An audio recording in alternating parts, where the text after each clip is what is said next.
of all times in this experience within this reality, when these truth vibrations are manifesting themselves and quite demonstrably changing the way people perceive self in the world, that this control system is at its peak in trying to suppress humanity, control humanity.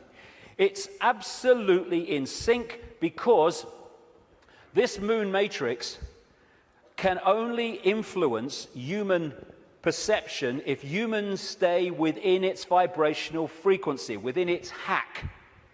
The truth vibrations are taking us out of that frequency range, and therefore it's losing its influence on awakening people by the day, as we start to perceive and see and become aware of things that we weren't before when we were connected to the hack. And all these things, destabilizing us chemically through food and drink, rewiring the body genetically through genetically modified food, what they're doing to the kids, the drugs, mobile phones, and all this microwave soup that we now live in, microchips especially, they're all designed to externally suppress or internally suppress, in terms of food, etc., the human body computer, to stop it accessing these truth vibrations. It seems to be, on the face of it, that they're trying to grab more and more control.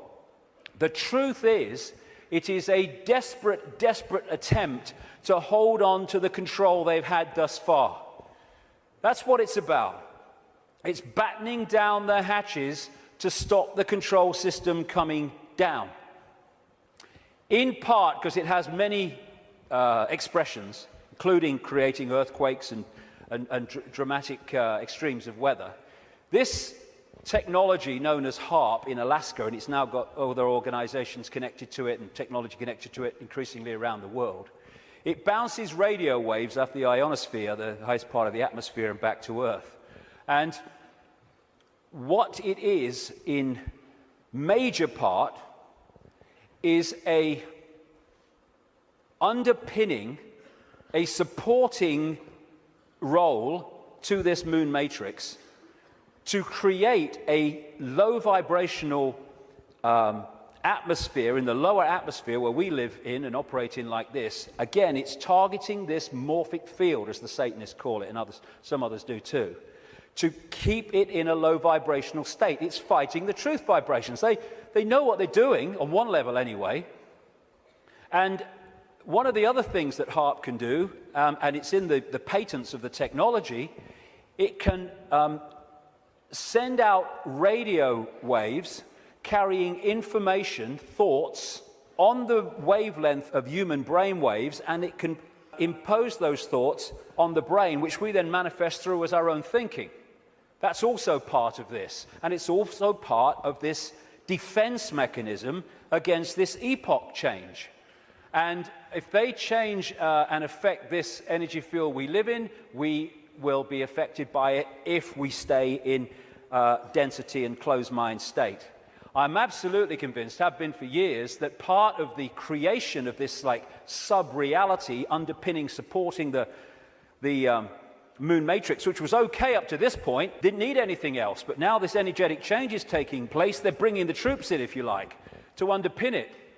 And I'm convinced that part of the chemtrails, which kind of pollute our skies and stuff and contain metals and barium and aluminium and all this stuff, is part of creating this sub-reality. What the truth vibrations are doing is healing this schism. It's part of what it's doing. And the schism has been this distortion in the metaphysical universe, the waveform information construct, has been playing out into the holographic play-out world for, well, what would you call it? Eons, for as long as we can remember. And it has manifested itself out as conflict and fractured personalities and all the rest of it. This is being healed all the time as these truth vibrations impact themselves and we move into this new epoch. And those that are tuning into it, it's healing these divisions. And when this changes, this must change. And the control system is a play-out holographic expression of the schism. So when the schism heals, as it's going to, this distortion, its outward holographic expression, the control system, must fall. That's why it's doomed. It cannot survive this energetic change because it is a manifestation of the distortion that is now being healed. The pieces are being put back in that have been taken out. A totally new era is in the process of moving into human experience, and this control system, it's doomed, and all its expressions are doomed. Not doomed like, let's have a mass bloody murder, mass killing, all the rest of it. Doomed in this reality because they're connected to something that's disappearing. There'll still be infinite consciousness, even those in the control system. They'll remember who they are eventually. It might take some time, and we'll be having a beer with them one day thinking, do you remember when you were stupid? Oh, yeah, I remember that. Oh, God, mate, yeah. Oh, that's what we'll be doing at some point. So this epoch change is moving from a sense of division, left brain, where it sees everything as apart from everything else, sees everything in terms of structure and apartness. We're moving from that perception as this energetic construct changes to a perception of what comes from expanded consciousness and awareness, which is we're all one. We're all expressions of the same one consciousness, which again makes racism ridiculous, ludicrous, insane, the height of ignorance. And as the schism, the distortion is healed, so other expressions of the distortion will become what we call history. The police state, the energetic wars, once we're really in to this expanded awareness, the very idea of going to war. We have laws because of the distortion, because of the epoch we've been going through. We don't need laws in the state of awareness that we're going into, and our children and grandchildren will go even more into. You don't need to say we have a law against murder when murdering someone would never even enter your psyche. You don't need environmental protection laws when harming the planet because you know the planet and you are one anyway would never occur to you. You don't need these things. Laws are there to suppress overwhelmingly, but also expressions of laws are to try to mitigate for the distortion that manifests itself in distorted behavior. The idea of anyone going hungry in a world of plenty in the epoch we're entering, never even conceive it. You mean they used to let people starve? That's this mentality that we're moving out of, and we're at the cusp now of this change, which is a very interesting place to be. We're going back to that. We're going back to being connected to what we really are. And of course 2012 is much talked about and will be more talked about as we get closer to it. I have a different view on that. I should be saying, given I've been writing about these truth vibrations for 20 years, I should be saying, see, 2012 told you, yeah. No, I'm not saying that actually. I think 2012 is a diversion. By 2012, yes, things will have moved on. Things will be changing. Amazing things will be taking place. There'll be big challenges, and there'll also be big, wonderful things starting to manifest by 2012 compared with now. But there'll be more so in 2013, more so in 2014, more so in 2015. This is an ongoing process as we move through the cusp out of one era, epoch, energetically, information, into another one. And so by the time it reaches where it's the natural state and the old epoch has gone altogether, it's going to be down the road. But every year, every month, things are going to be moving on energetically. And there'll be things in 2012, and maybe a very good chance that manufactured things will happen in 2012 to focus attention as part of the diversion of the control system. It's quite possible that will happen. But I don't see 2012 as some epoch-changing year. But there comes a point, and I don't think it's too far away at all, where the tipping point comes in this energetic change where the irresistible force, which is the truth vibrations, then start to become the dominating state of awareness and perception in this reality. And then we're really moving. And I don't see that as too far away. Like I say, it takes a long time for a dam to crack, but not from then to it collapsing. So we're actually like a river of energy that's getting faster and faster in terms of its vibration, the quickening. And what we can do is we can get on the airbed or the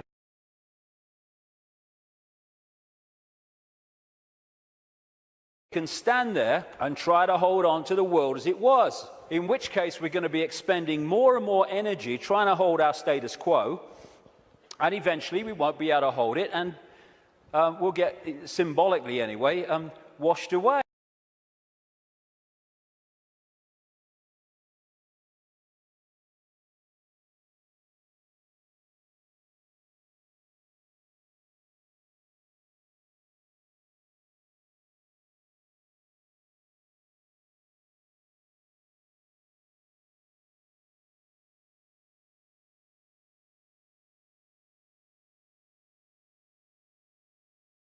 And potential that humans once were, when they were aware of who they were, and the world in our heads, in other words, the world we experience, is going to dramatically change.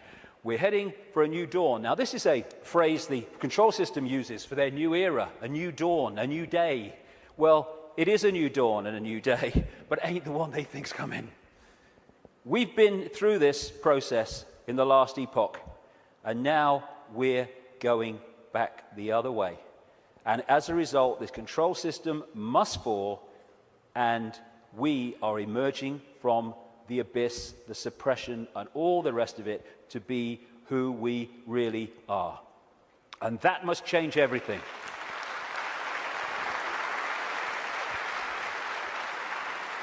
Einstein said, you cannot solve problems with the same level of consciousness that created them. That is very good news, because what we've been doing through this epoch is creating problems with a certain level of consciousness, mind, and then bringing people in to solve the problems with mind and creating more problems. Now we're in this change where we're expanding consciousness, expanding awareness, and suddenly that cycle of problem and more problem, and it's unsolvable. There's no way out of this. Suddenly it's a piece of cake. Look, it's so simple. Fantastic time we're going into, but the next few years are going to be challenging.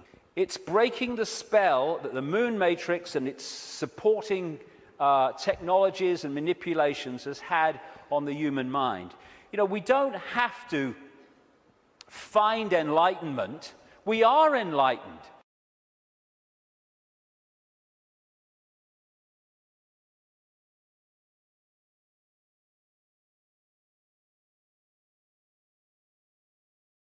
Over here, over here.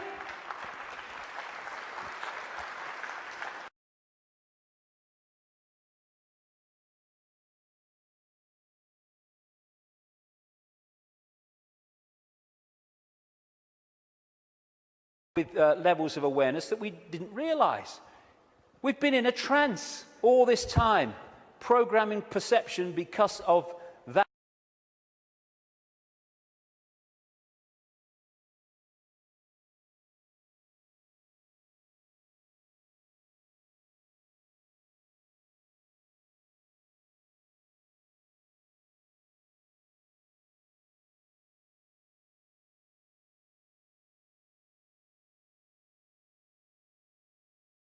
Ways that we can, just on a daily basis, is disconnect from the lizard brain, and therefore what it's connecting us to is to, simple thing, don't count to 10, count to 50. And if you're still wound up and about to hit somebody, count another 50. Because what the reptilian brain does is it doesn't think, it reacts. That's why it's so fast. It doesn't have to think. Just reacts. Now, the other parts of the brain, like the neocortex, they think things through, so it takes longer than the reptilian brain. This is why we react to something, reptilian brain, and then maybe a minute later, 2 minutes later, maybe half an hour later, the visual cortex has thought this through, and we go, oh my God, I overreacted, didn't I? Did I really say that? Oh my God. That's what, it's the reaction system, reaction. And if we can stop reacting, emotional reaction and all that stuff, because, you know, we're manipulated so much through the reptilian brain reaction system. It's not problem, think it through, do a bit of research, see what you think, discuss it a bit, solution. It's problem, reaction, solution. That whole process of mass manipulation is done through here. So when we're faced with a situation, and I'm talking to myself as much as anybody here, you know, I'm not cross-legged on a mountain saying, hey, here I am. No, I'm talking to myself as much as anyone else. When we're faced with these reaction systems, whether it's because of a world event, whether it's because something in our lives, if we can just go, okay, I don't like this.